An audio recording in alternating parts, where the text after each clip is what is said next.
No, I think today was a really good day. Obviously, we've got practice 6. I think right here 6 to 9 is a really big time for us to figure out what we really got. And we'll get schemes defensively. We'll get stuff offensively. What we're trying to do is make sure we got a mindset of how we got to go about things. 6 to 9 is the most difficult time during spring. You know, everybody's banged up. Everybody's got a little something. We got to find out who can push and who can go out there and who can perform even when they don't feel great.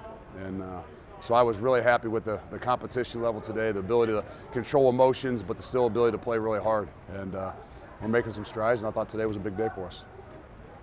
Snaps have been kind of a consistent issue the last few practices. Obviously, Jake's dealing with some injuries Yep. right now. Just how does that improve? Is it just reps for a guy like Tanner, or how do you get better at that? The hard part is it's on the quarterback. They'll get that. I think if you notice some things, when guys play a little bit more head up on top of the nose, on top of the center, it makes it a little bit more difficult for them. So they're seeing probably the most difficult things and working on the snaps. So we'll get better at it, but I think the real kind of fallout of it is the quarterback doesn't get as much of an opportunity to go through the rhythm of things that he needs to do. So with all those things being said, we've got obviously we've got to work on it, but it's a challenge for those guys in particular, the way that the guys up front are playing sometimes, especially over top the nose. Luke, you saw Will calling for at Cincinnati before you guys came here. Is he developing the way you thought when you first brought him into Cincinnati, and what is he giving you so far this year? No, I think last year in particular for Will, we had high expectations. I mean, he just had a really, really good, strong redshirt year, and got hurt, I think, in week 2 or 3 where we thought we might have lost him for the entire year. So he had that setback that was maybe a little bit more difficult for him to continue to develop. But I think he's taken off right where we expected from last year. It's a new system on everybody. So he's learning, but what it shows is obviously he's got some really high football IQ. And obviously he's got a skill set I think is good for what it is that we're trying to do, and especially at that spot. But I think with those things all being combined, I think is where we're seeing a little bit more out of him than even some others. This offense is obviously a departure from what this program has done in years past. But From what you've seen so far.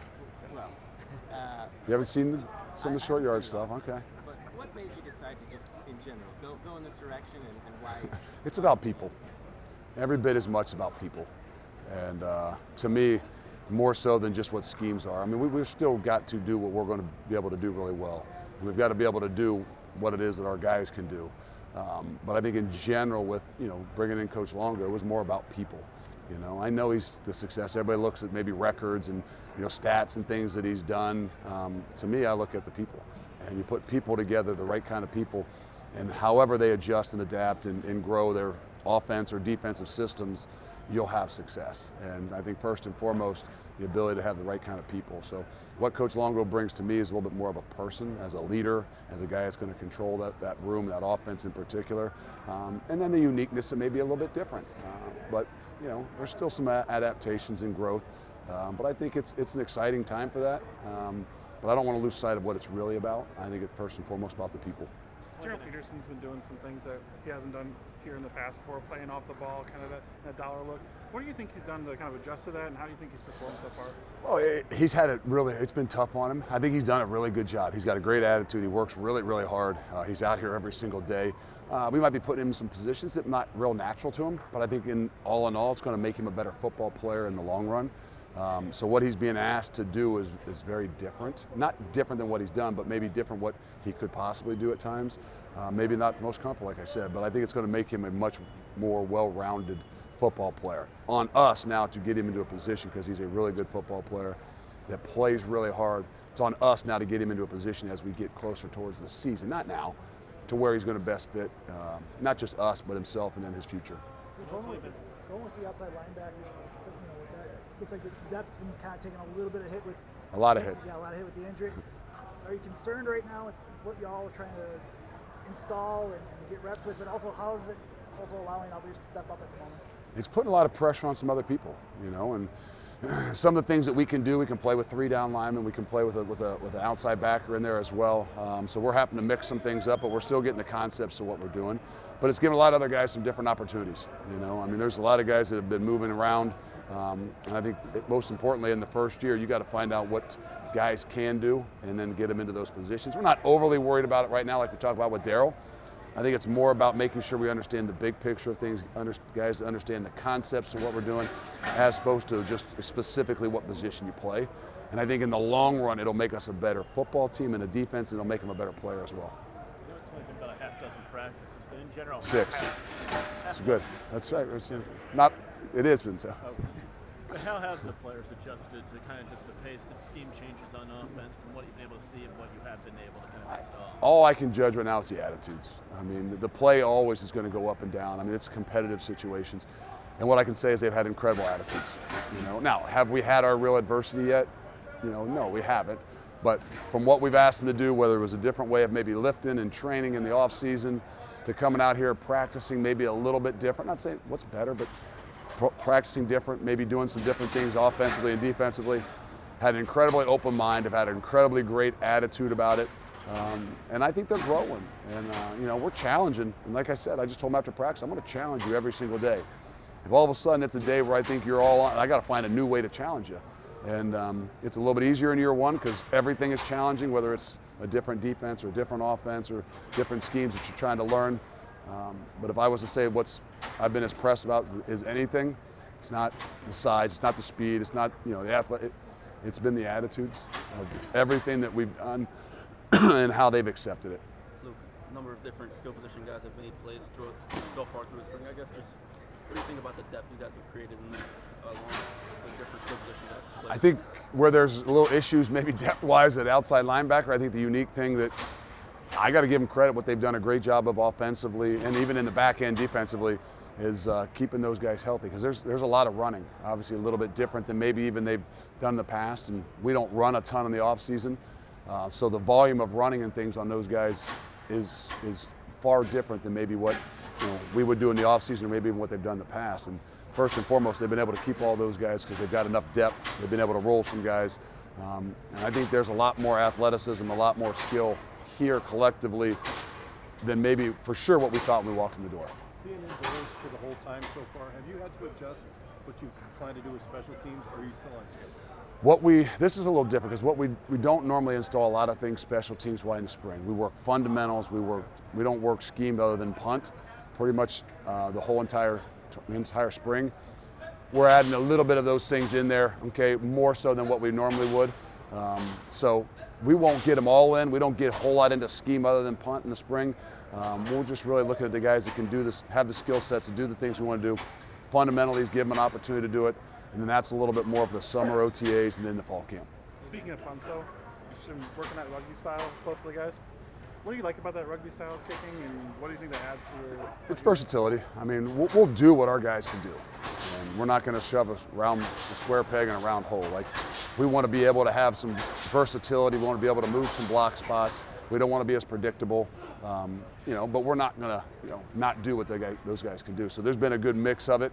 We're trying to teach them something different. So I think it's, might look a little bit more like we're doing what we have done in the past, as opposed to what maybe they've done. Only because it's something a little bit different to them. But we got to be able to do it all. You mentioned Mordecai's competitive spirit a week or two ago, but on the field, what have you noticed about what he's been able to do to pick everything up? We're all looking and trying to evaluate leadership. And if there's a guy that on a consistent basis every single day that has been a great leader in my eyes so far, one would be Tanner Mordecai. And so that all those kind of things add up when you talk about the competitive spirit, you talk about all the things you do, whether you're the first one there or the last one to leave. Like, those kinds of things have shown so far for what he has done. And I think he set an incredible example in that room, that there's a standard that, if you want to be a part of it, whether you're a guy that's got 1 year left or you're a true freshman, I mean, there's a standard in there that you got to live up to. Is that one of the reasons you wanted a veteran quarterback? Because, a guy who's been through the wars has probably been forced to lead, good, bad times. There's no doubt. Look, we had a situation where we had to have a quarterback. Did we want a guy that had experience? Yes. There's no doubt. But, if we didn't have a guy that had experience, obviously that's what way we'd have to go. So it wasn't like, we weren't going to go with somebody young. It's still, we want it to be a competition. We still want all those guys to have an opportunity. But going into any season, especially the first one, to have a guy that's got experience, I think really goes a long way. At least, having some idea of what this is going to look like in front of 84,000 on week one. When you look at Matt Mitchell and what he's brought to the table as a long-tenured head coach, does he have a little bit different perspective as a guy that's led a program than maybe what some other assistant coaches may have? I think I'll rely upon him even more as we move down the road. Right now, everything is so new to everybody that we're all kind of learning from each other. But to be able to have another ear, another voice, somebody that you can kind of sit down with that's obviously run a program, done a lot of those things. I mean, it doesn't matter what kind of program. I mean, it doesn't matter if you're a high school head coach. I mean, there's some things that are different and ways you have to be able to handle things. And I look forward to having the opportunity to have a little bit different insight from somebody that, I haven't had my entire career. I had it in the first couple of years at Cincinnati. I had a guy named Joker Phillips that had head coaching experience that was really, really good for me. And no matter how old I am, no matter how many times, how long I've done it, if you don't have some of those guys that you can bounce some ideas off of and have been in some of those situations, I think it'll be really difficult. Going back to Mordecai, what's the challenge when a guy who's new to the team kind of takes on that leadership role, and how has he kind of been able to kind of connect with his team and keep making some of those moves? It takes work. I think that everybody's got different personalities, and if there's anything I worried about, it wasn't can Tanner Mordecai play. I got to see it up close and personal. We studied the heck out of him, playing him in some really big games the last couple of years. You always not worry, but you wonder coming in what the personality is really going to be like. I mean, those guys that by nature alphas maybe don't always go the right way when they walk into a new locker room. Guys that maybe don't think about what others think and what leadership maybe really looks like in the big picture, you sometimes worry about. I mean, he has walked in and, in my eyes, exceeded a lot of things, just in how he's handled things and how he's been able to embrace the traditions and the different things that are here, the different people that are here. I think it's gone really well. Again, until we have some serious adversity, we'll find out what we're really made of. But where we are and with some of those guys, especially those new guys, they've done it in a really, really good way. A lot has been talked about the transfer receivers, but what have you seen from Chimere Dike and Keontae Lewis, both on and off the field? And Skylar. I mean, I think those three, that's where I think sometimes the misconception, and I say the misconception of myself walking in the door is, hey, we got to get more skill. There's a lot more skill maybe than anybody knew. And I think sometimes you don't recognize that or don't realize that until we play them in a little bit more space and see them in some more situations. So I think those guys have incredible value. Not that I devalued them, that's why I brought in new guys, but I just think that you had to get, as a whole, collectively, they'll see the way we practice. If you don't have enough guys that can take the reps, you can't get better at what you're doing.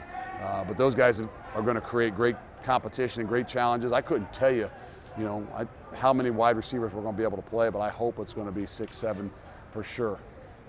Trevion Blaylock's been in the non-contact jersey so far, but how have you seen him kind of coming back from the injury? I don't know if I call that non-contact. I know, yeah, he doesn't follow it, but how have you seen him kind of coming back from that injury and learning this new defense and the very things you have to say? Well, again, I don't know what he was like before, right? All I have to evaluate is what I've seen from being here. So is he different than what he was before? I don't know that. I know that he's done a really good job. I mean, in the things he's been limited doing, whether I was there for the bowl practice, I thought he did a really good job. His ability to be locked in, I could tell he was a mature kid. I say kid, he's got 2 kids his own. He's a man. But I think what he's done, just accepting all the different things and the new things, and his ability to push out there, even though he's non-contact. His knee swells up on every other day at times, but you haven't seen him miss anything. And I think that's a tribute to who he is, what he wants to be, and his passion to play the game and be a leader too.